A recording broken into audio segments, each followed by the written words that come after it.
I'm streaming. Oh, we are streaming live on YouTube. It is July the 10th, maybe, 2014. We are coming out of British Columbia. We usually stream. We had a little break where we got all new gear and we got all new issues up there. And that's me lucky charm up there, hanging out to make sure that everything goes good for me. And what you're looking at is St. Paddy's Day. And ain't that a pretty one? And that's the wrong one. First off, Japan had an earthquake. That's not the one. I'll get it one of these days. Japan had an earthquake. And then it had a tsunami. And I shouldn't have to tell you this, but I'm going to tell you it because some people can't get the picture. And here's the picture. The earthquake picked the ground up and smashed everything. That's what it done originally. There was 14 plants. And by the way, hi everybody. I'm going to get over to you if I can ever solve the issues I got. You wouldn't believe the last 10 minutes. Frantic. Hang on a second. I'm not even on the event. I don't even know if I'm streaming. I got to pop over here. Am I streaming? You open up that other window, right? And you'll see if I'm streaming there. Which one do I go to?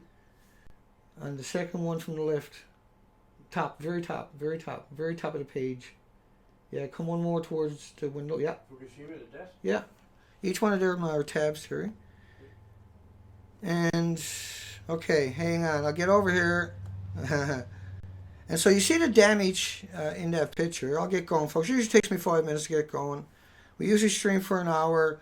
You're going to have some issues because I never got all the lights hung up yet. And we only got one coat on the wall. And there's just so many things we got to conquer before I can get it all to work. Hi, Sean. Irene Arel, Piano, Yusit, Don B, Tracy, Roosevelt, Sean, Ken Surf, Sterlight, Mass Sterilization. I gotta turn my audio down. I'm getting fancy, Cats Alive, Mr. I Can See, Stacy.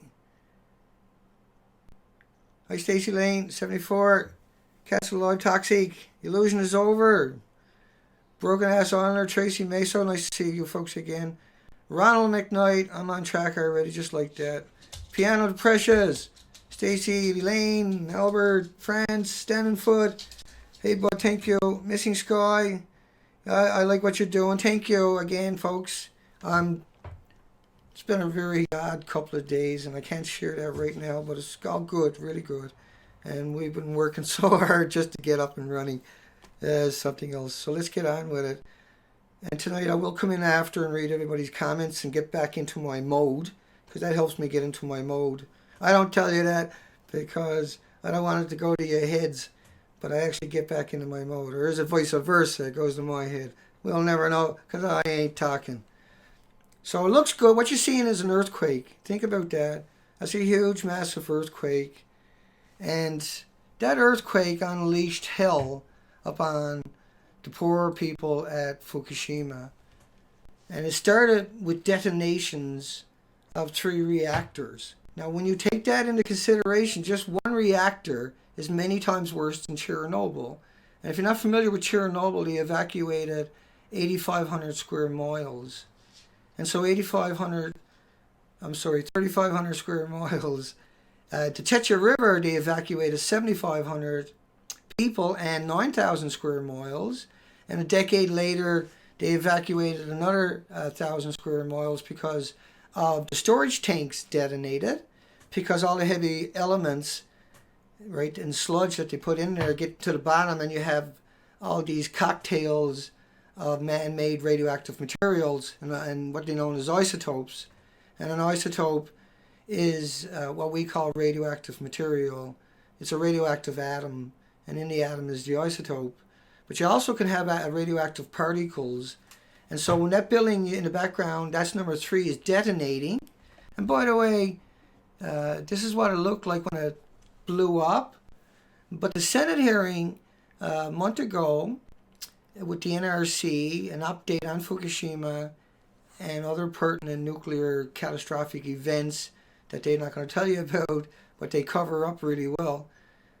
Well, that building there was 2 million times worse than any other reactor on the planet. And so you have to excuse any kind of pixeling going on in the green screen. But that reactor is 2 million times worse. And so I just want to get everybody back into the context again. I'm not going to go too bling bling on everybody. You're not going to see me with some fancy desk or some fancy background very much. I don't know if I'll ever use it. It'll probably never see it on YouTube because I'm not that kind of guy. I like to keep it simple. Now, when you think about the tsunami, it went back out. And you think about it, you got a couple of billion tons of radioactive material in Japan. And what they're doing is they're burning that. And you have to think about the Trans-Pacific pollution. And so it's just a quick jump for anybody who's not familiar with this stuff, is that pollution for automobiles in Asia, for instance, has been studied. And these are big particles. And the pollution, say, from forest fires in Asia, these have been studied, and how these particles of pollution from automobiles and cities and forest fires have been studied to hell because they come across the Trans-Pacific airstreams, and they're great big particles, and they add to your index of pollution sustaining, where they linger over America and Canada and North America for months at a time before a weather front moves in and moves it somewhere else. Now, radioactive particles, compared to these, radioactive particles are 1,000, say, to be generous. 1,000 of the size of the automobile pollution or the forest fire pollution, probably 1/10,000 the size of those types of pollutions. Now, you know, you can put 1,000,000 radioactive atoms on the head of a needle. Each one of those atoms, if you ingest a single one of them, is like getting an x-ray 1,440 minutes a day. And we had snowstorms that inundated the coastline of Canada. And let me just touch on that for everybody. Federal Training Manual refers to sick and nuclear workers as Freddy Cougars. September 27, 2011. And that's disgusting, isn't it? Because the next month, they had a massive accident at Fukushima. Now, hopefully I'll get on track this time. Oh, I'm getting there. Okay, I just want to bring in another headline for everybody. Health Canada calls 300 times background levels of iodine, 131 minute. Terry, can you give me that big, show me on the bottom of the table, the calculator? Yes, I will. I got a real calculator. They put some numbers on. They try to give you some perspectives instead of me doing it here and you can't see it. We decided you either go big or you don't go anywhere. So we got something now that spits out numbers. Alrighty, 300 times background level of iodine, 131. You got to realize there's 10 times more iodine, 133. And I'm sure if there's anybody yelling at me, because I'm going to check before I start that, make sure nobody's yelling at me. And I needed someone to help me tonight to manage this, and we just barely pulled it off. So Terry hung around. It's a good thing, Terry. But anyway, nobody's yelling at me. Everything looks good. I look small. I apologize. I was born that way. There's nothing I can do about it. So I just wanted to give one number in perspective for anybody who's not familiar with how this works. And I suppose you probably can't hear me. But let's keep going. So 300 times background. Well, background is 70, and you probably can't see it, but hang on, 7,500. You see those numbers? Probably not. We got to get a better camera so you can see those numbers. 7,500. I'm not going to hide anything. I'm going to times. Now, that's background radiation to 7,500. That's what you get in a glass of water. It's considered homeostasis. And I can't show you all the bells and whistles tonight because I haven't got it imported yet. But make no mistake, I'll be relentless for the next 2 weeks. By the way, 7,500, that's where we left off. Now, times 300.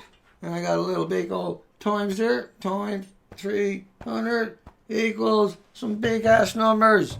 2.2 something. Ooh, hang on. 2.2 million. Okay, well, there was 10 times more iodine 132. I don't just add another zero.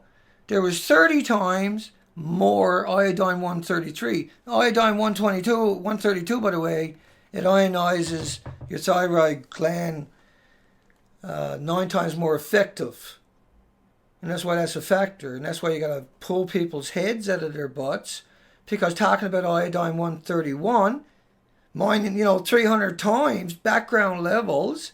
Now, to put it in the context, if you put that in a glass of water and drink it, you're dead human walking, or dead pet walking, or dead budgie bird walking, because you're getting an X-ray for each atom every minute, 1,440 X-rays a day with just one radioactive atom. But I want you to remember that it's not just the stuff that was in the building, but when the building is cannibalized, right, set fire to and everything else. How's the stream going, everybody? Looks good. That building, as it falls in on the melted cores and becomes aerosol and atomized, that's radioactive particles.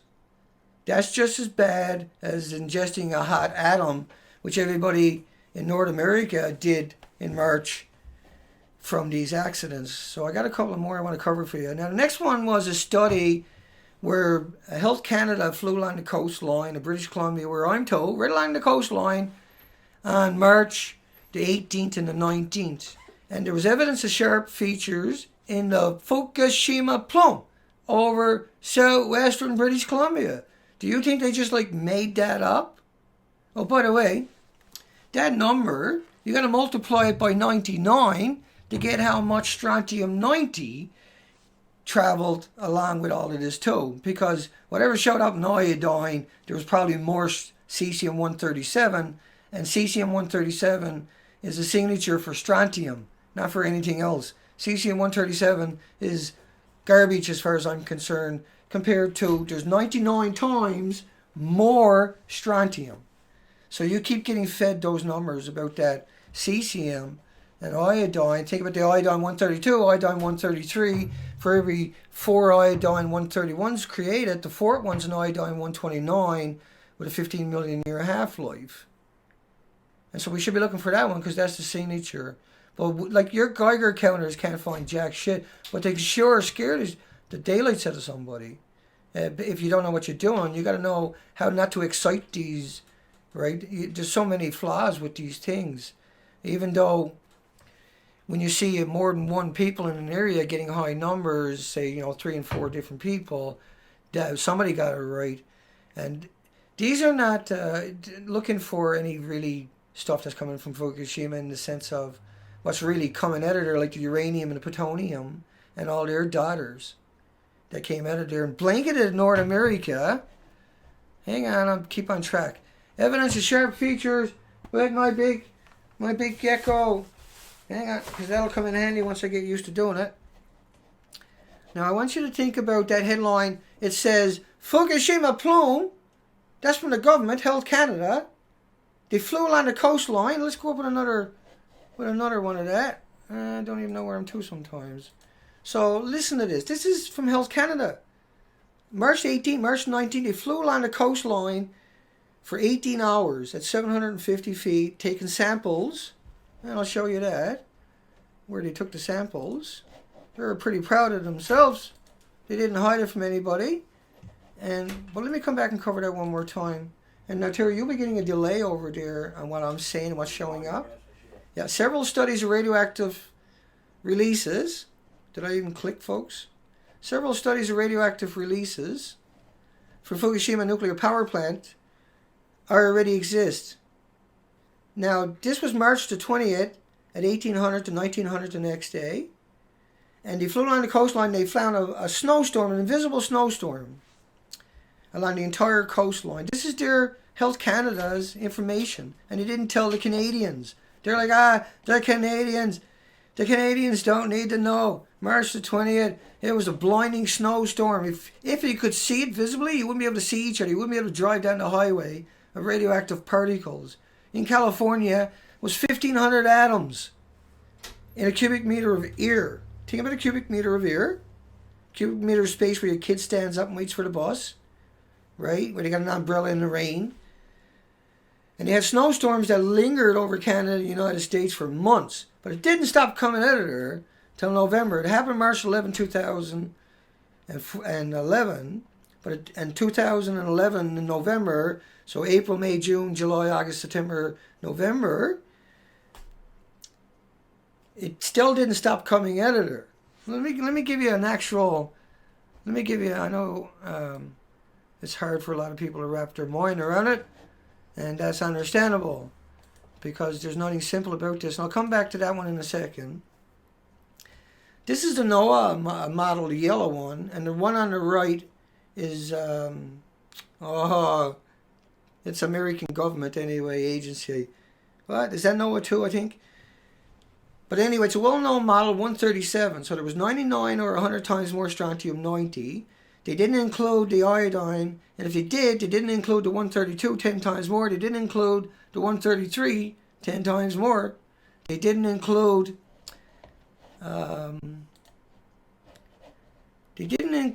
all the radioactive particles, the radioactive atoms, and I didn't click on that, I guess, but they didn't include the radioactive atoms, the buckyballs. And so to your left, you see the buckyballs, what I call a buckyball. That's a rough shape.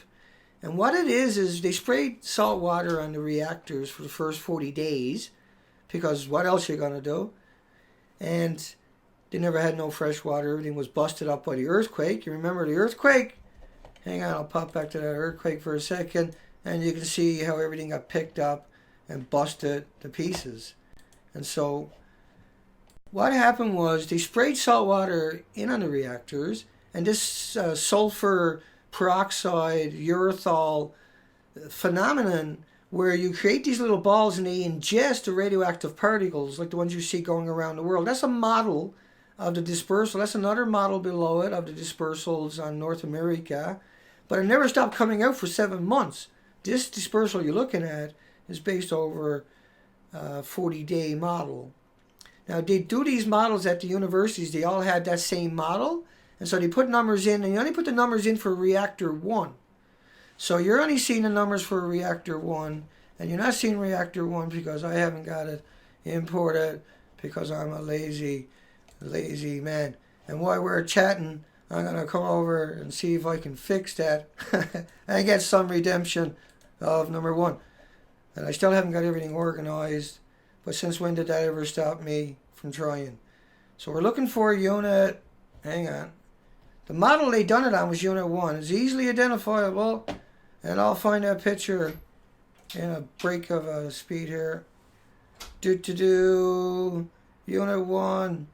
Come on, buddy. Where are you to? I got too many pictures. I'll have them all lined up tomorrow. I'm going to get rid of everything I'm doing tonight, clean everything off, new slate, restart.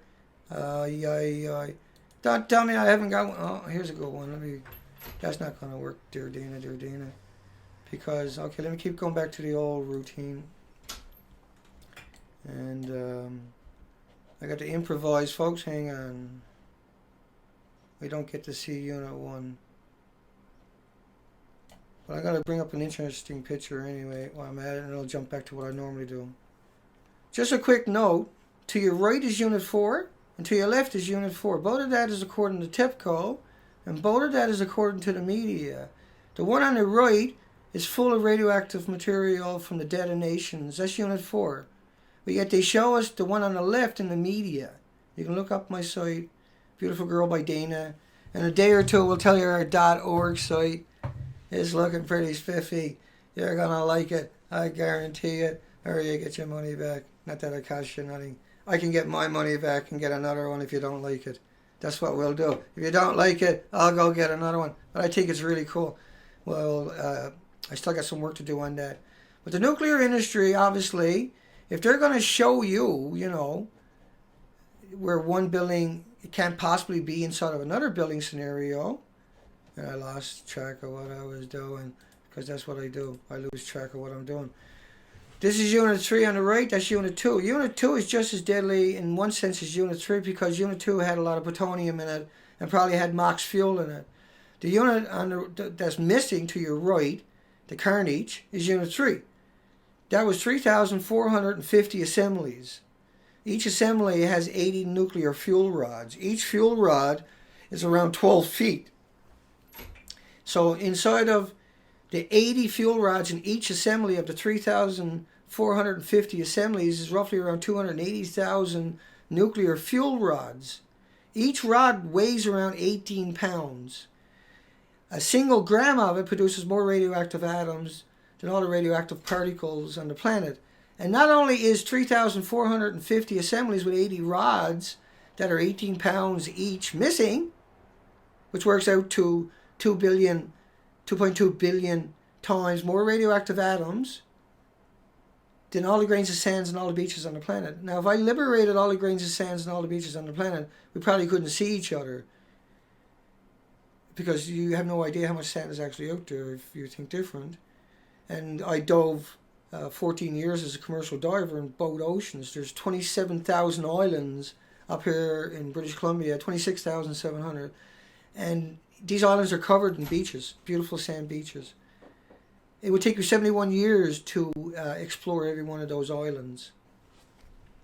Which remind me, I brought in some stuff about that, because that's what this tonight's subject was supposed to be about. I got to jump back to one more clip in a second here. I'll bring it up in the window, and we'll go back to Health Canada, driving across Canada with their big planes and radiation detectors, and they detected, and I'll come back to that picture after. So to finish off in the Health Canada plume study, right? Evidence of sharp features in the Fukushima plume over southwestern British Columbia. So they confirmed the plume, it was a snowstorm, and I'll show it to you. Here's their snowstorm, their modeling, that they never released to the public, and that came out a couple of months ago. This was taken March the 18th, March the 19th. You got to think about that. Why? We paid them, we paid for the equipment, we paid for their pensions, we paid for their trucks, their credit cards, their vacations, probably their porno. We pay for it all because they steal all the time, and we don't care as long as they would do their job when the time came. That's the point. We understand. You get bored. And when the time came, they didn't tell us. Now, I don't blame them. Don't you either. That's a mistake. You blame the fact that they were shut down by Stephen Harper, who was licking Obama's boots, who enacted a national security legislation. And so these people want to tell you what happened, but they're worried about their pension, because they know if you find out what they've done, that they're not going to have no pension, and they very might well end up in a lot of trouble, and nobody's going to be happy if they're in trouble. I wouldn't be happy if I was in trouble. Would you be happy if you were? Dana, shut up and get on with it. Okay, so what you're looking at is the modeling from 18 hours of flying alongside the coast of British Columbia with Health Canada, and they were looking at, this was about the sharp features in the Fukushima plume. In the plume, it flew across the country. Now look in the second sentence. The Fukushima plume, right, see that's that one there, the second line, provides nice opportunity to test radioactive detection capability. I got something you can't detect. It's everybody in Canada screaming at you when they see you driving down the road, when they find out what you've done. That you murdered them. You murdered everything they love. You destroyed their country. You never even told the institutions to go out and try to fix anything, to try to develop filters. And so you inundated everybody with an illness, with a sickness, including your loved ones and your friends and your families and your aunts and your nephews and your nieces and your brothers and your sisters and your cousins and everybody who thinks you're cool when you give them a tip, and everybody else on the planet you betrayed them. Your time is now to come out and say, they made me do it. Well, here's the numbers, Dana. Bless your arse for getting out there and motivating mine. That's what we need. We need people to stand tall. You have to put your back against the wall. Do you think for 1 second what I'm doing here doesn't have a blowback effect on me and every aspect of my life, and won't till the end of time if we don't get this right? Do you think the rally and the fact that I can take the victories away from these folks? Let me see if you're smarter than a nuclear scientist. If I got a banana in one hand and a 12-foot nuclear rod in the other hand, can you tell the difference? Is a banana somehow different than a 12-foot nuclear rod? I don't know about you, but to me, it probably is. That's just me. But to a nuclear scientist, I don't know. It's a banana. It's a fuel rod. What do I know? I'm just a nuclear scientist. Huh? What am I supposed to do? I get paid not to say things. I'm paid to fill up a hole. So if the media shows up, I can say, hey, it's like a banana, right? Remember Buckingham Palace John from Oklahoma, which got its own issues, saying about whip repository. I don't got a picture of whip for tonight's show. So that's okay. Let me get back on track because I won't shut up if I keep going down that road. But anyway, the second sentence. Now the third sentence. That third sentence.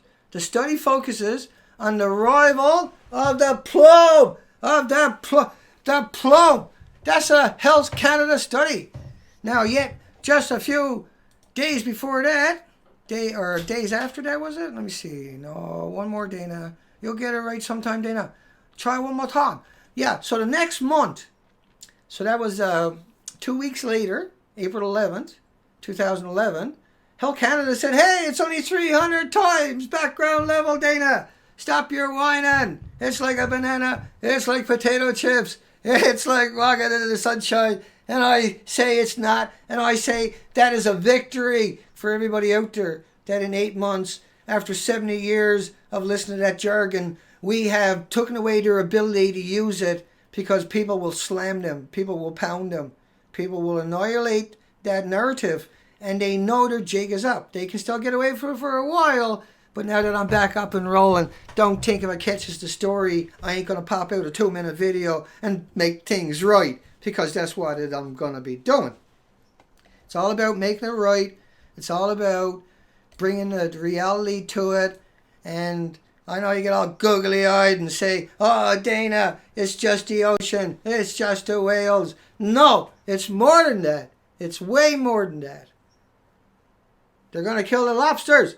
And I love lobsters. What are you going to do without lobsters? You tell me. If you like lobsters, they kill all the I don't like tuna. Frig the tuna. I don't care if they all die. They can all go out and die. I don't care about tuna. He goes out and eats. He's a big bully. He eats everything out there. He's nothing but a bully.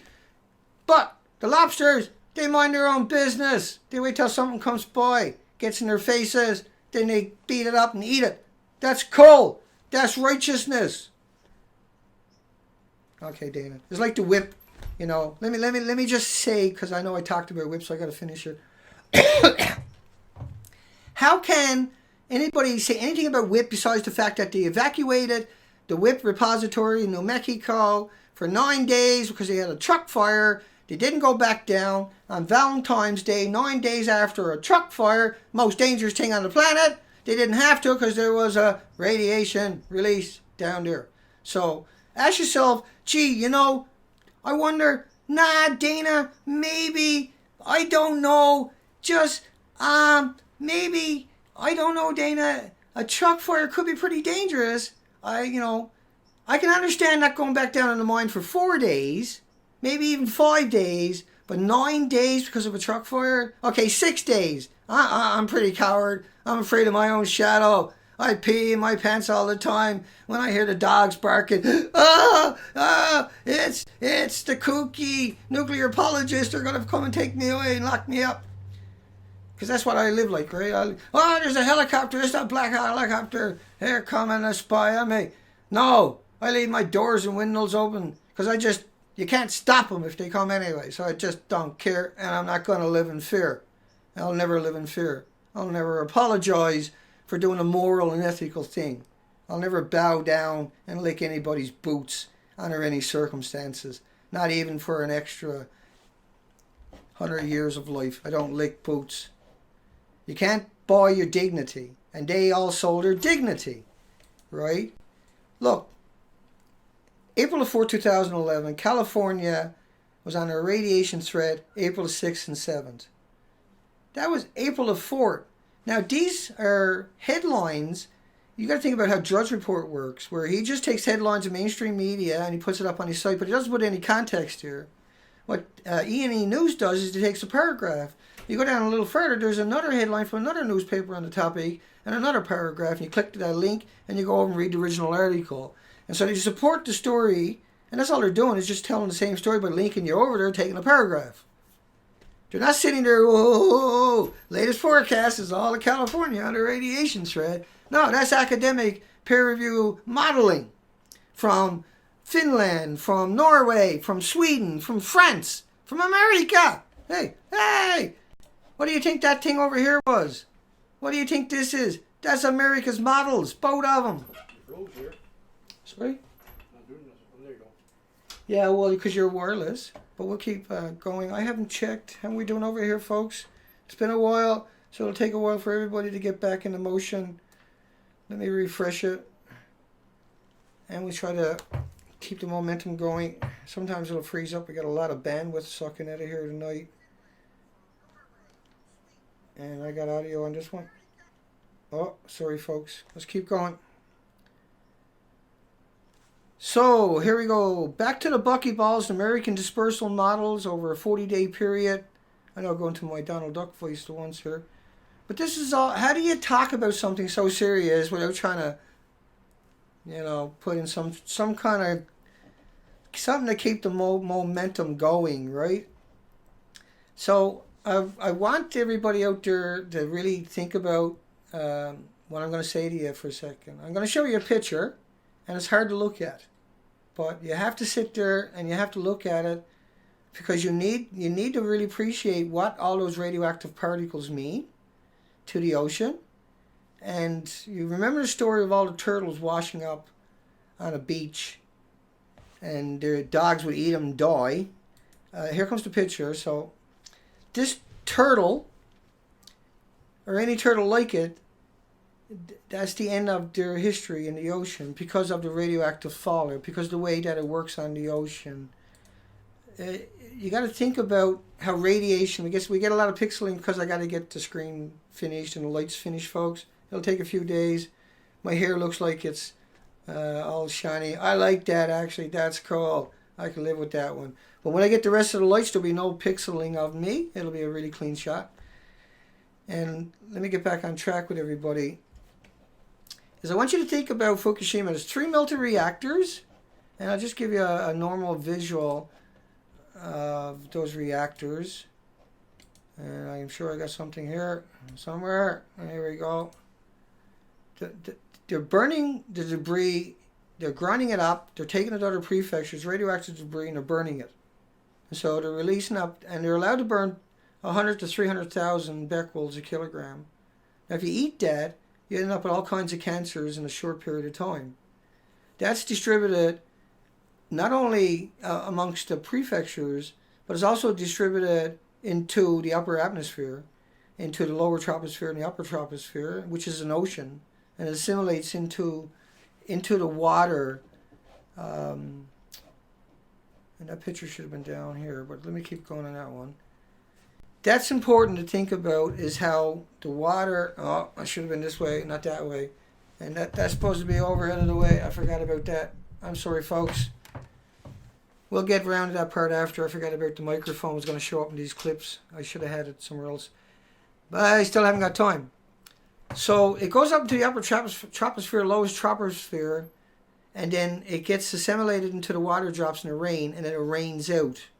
That's why that picture is important to you. And that's, once again, a lot of this stuff from what they're showing you was low altitude.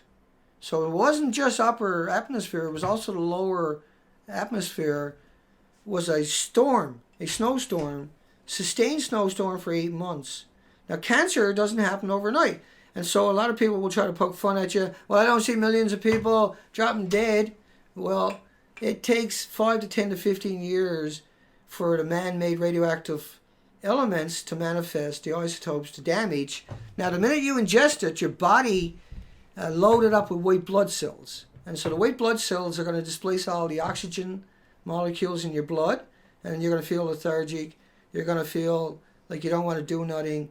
Now, if you eat genetically modified critters and creatures, you got to remember that there's no nutrients left in it except for 20 parts per million. So, for instance, it used to be around 6,000 parts per million of calcium in a typical organic, everyday corn on the cob. But the genetically engineering, instead of putting more calcium into it, they engineered it down to 114 parts per million. And so that's the equivalent of 428 corn on the cob GMO, the beautiful looking stuff you see in your supermarket, versus a single organic. You would have to eat 428 in one meal to get the same amount of calcium. And then you would have to eat even more to get the potassium and the magnesium that you still would have got in the single organic corn on the cob. Now, that's just corn. Now, most of the food in your supermarkets is genetically modified critters. These are not indigenous to Earth. You won't find these critters in your periodic tables, in your solar system, these are man-made and they have a patent on them. They have a patent on them and they have exclusive abilities to control them. And they're not designed to engineer to sustain life. They're designed to cause life to perish, including insects. The ground gets saturated and contaminated.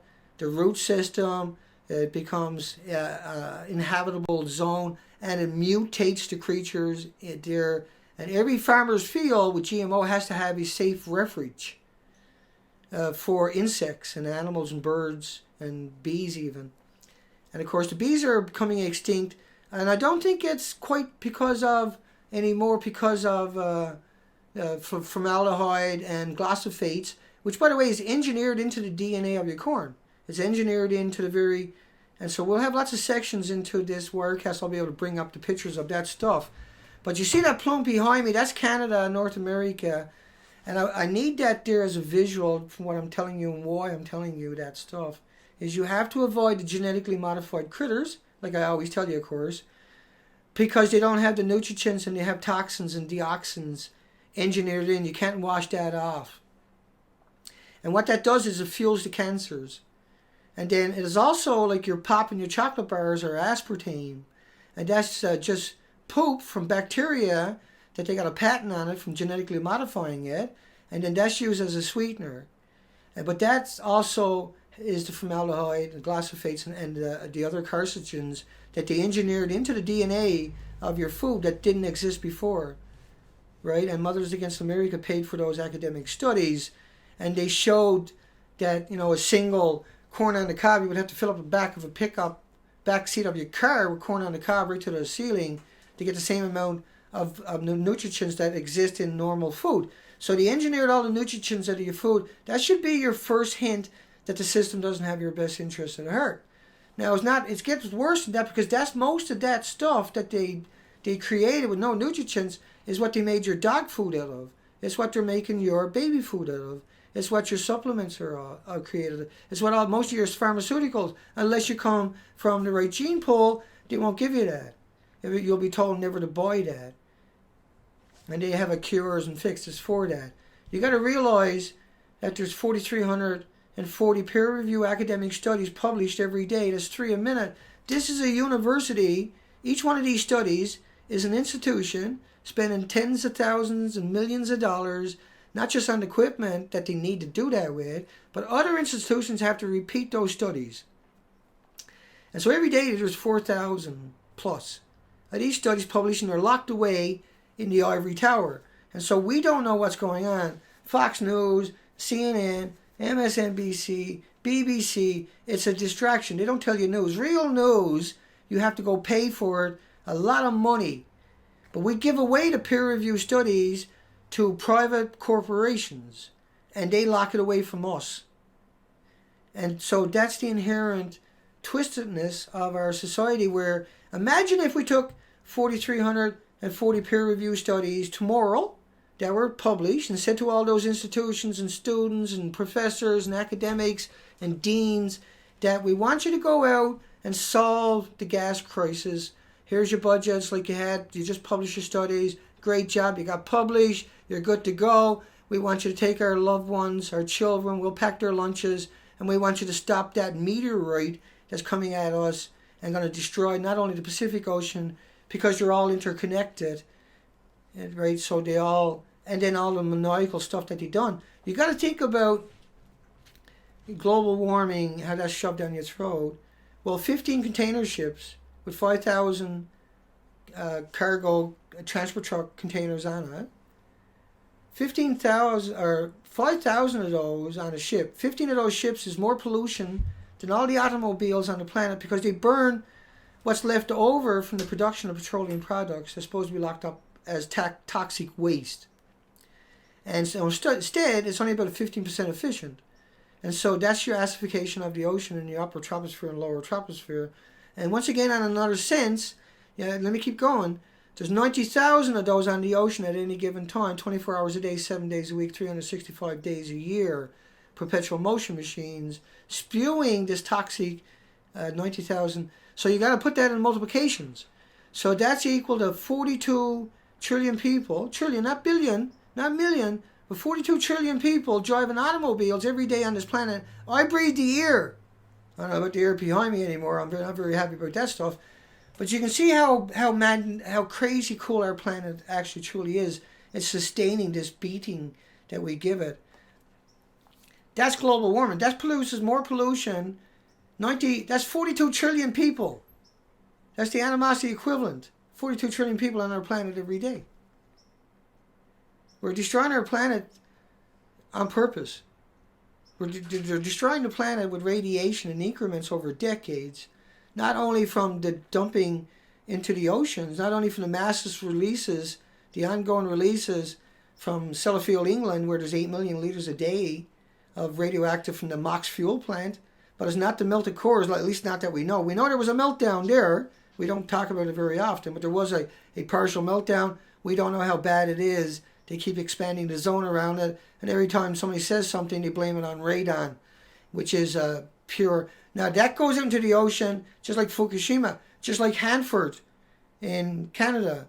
Hanford has 450 billion gallons in the 40s, 50s, and 60s of extraordinarily toxic stuff dumped into the topsoil. Dumped it, not in barrels, but dumped. And now the 500 square miles is barrels. They got 41 miles of open pits that's not lined.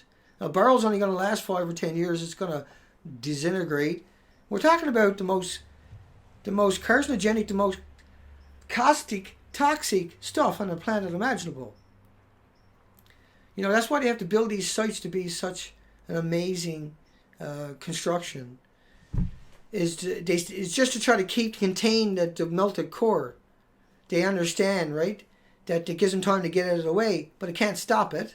You can't stop it. Hang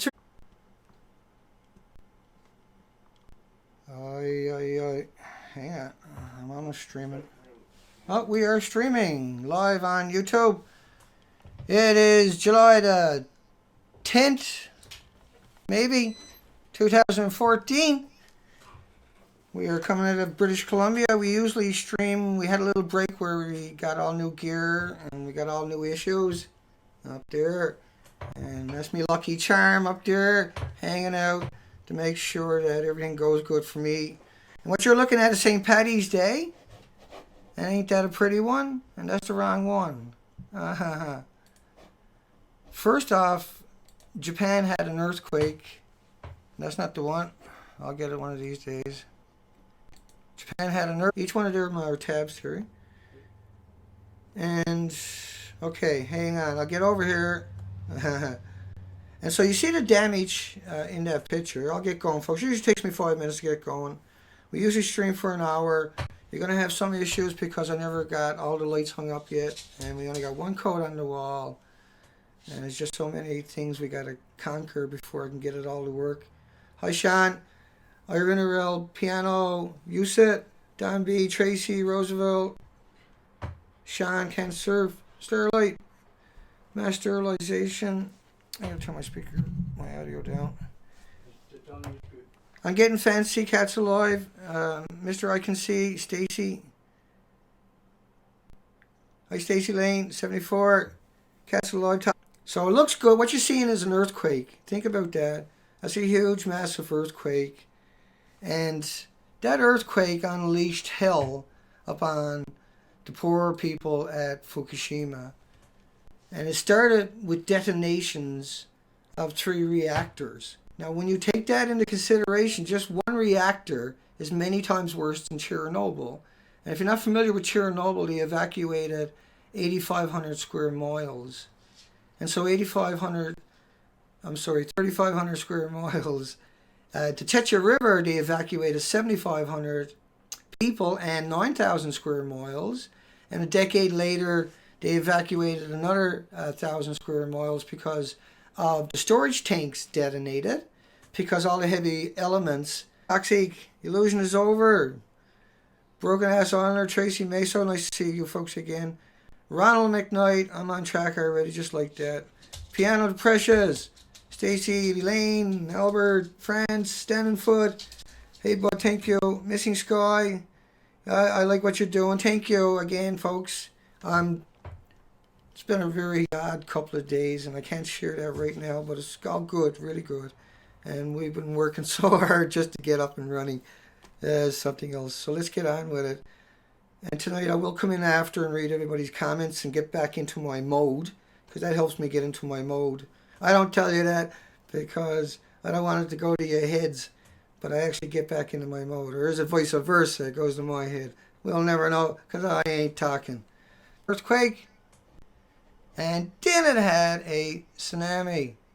And I shouldn't have to tell you this, but I'm going to tell you because some people can't get the picture. And here's the picture. The earthquake picked the ground up and smashed everything. That's what it done originally. There was 14 plants. And by the way, hi everybody. I'm going to get over to you if I can ever solve the issues I got. You wouldn't believe the last 10 minutes. Frantic. Hang on a second. I'm not even on the event. I don't even know if I'm streaming. I got to pop over here. Am I streaming? You open up that other window, right? And you'll see if I'm streaming there. Which one do I go to? On the second one from the left. Top, very top, very top, very top of the page. Yeah, come one more towards the window. Yeah. Fukushima, the desk? Yeah.